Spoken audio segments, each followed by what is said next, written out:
Hello, welcome back, everybody. PayPal and Patreon are down below if you want to support me. Only do so if you actually can.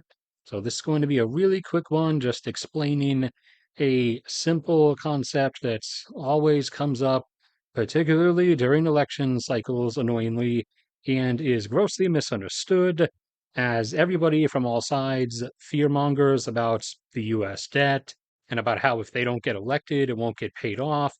And if all the trillions of dollars of it aren't paid off, then the countries holding it will immediately call it all in suddenly, inexplicably, and will implode the US economic system, upon which those very countries are kind of dependent. No, and this isn't even just an American thing. They don't want the US to suddenly pay it off for the same reason your bank or your lender doesn't want you to pay off your loan.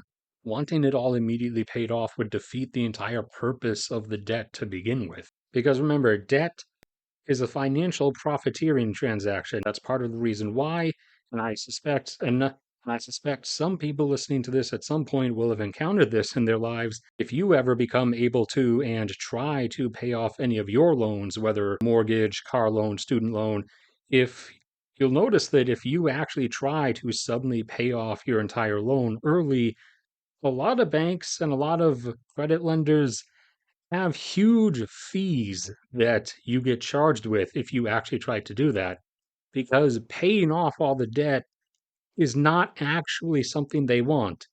And at the country level, this is also true. The purpose of debt, like many other things, is to generate a profit. If country ABC lends the US, say, $1 trillion, and the US just gives them back $1 trillion, they they gained nothing. There was no purpose behind that. What they actually want, and will assume randomly a 10% interest rate. The US, year after year, keeps giving them $100 billion as the 10% interest on that without paying the actual 1 trillion debt off. So basic cumulative math would show you, and here you can visually see that obviously within 10 years, they get back the trillion and then keep getting more and more and more money than they initially loaned in the first place, as that actual principal trillion that they gave the US or any other country for that matter is not actually paid off.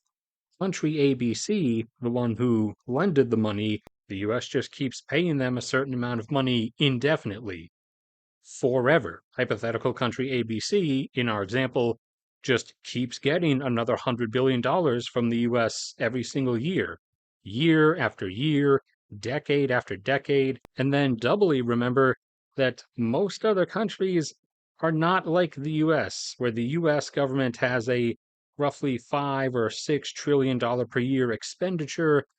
Most other countries are not really tossing out that much money. So a lot of their expenditures are a lot smaller.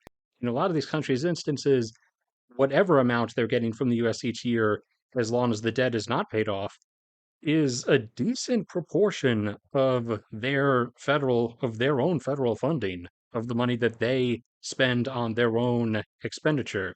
It's just as much a part of their budget as their own internal tax revenues. All right, sorry for the sound of my AC turning on in the background.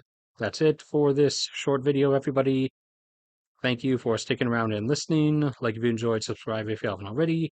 PayPal and Patreon are down below if you want to support me. Only do so if you actually can. There's a link in the description to a Google Drive folder with all kinds of different charts, graphs, data compilations. There's a link to my Instagram where you can see my photography. A link to my cat's channel is in the top pinned comment. May God bless and protect you all, and I will see you all around next time.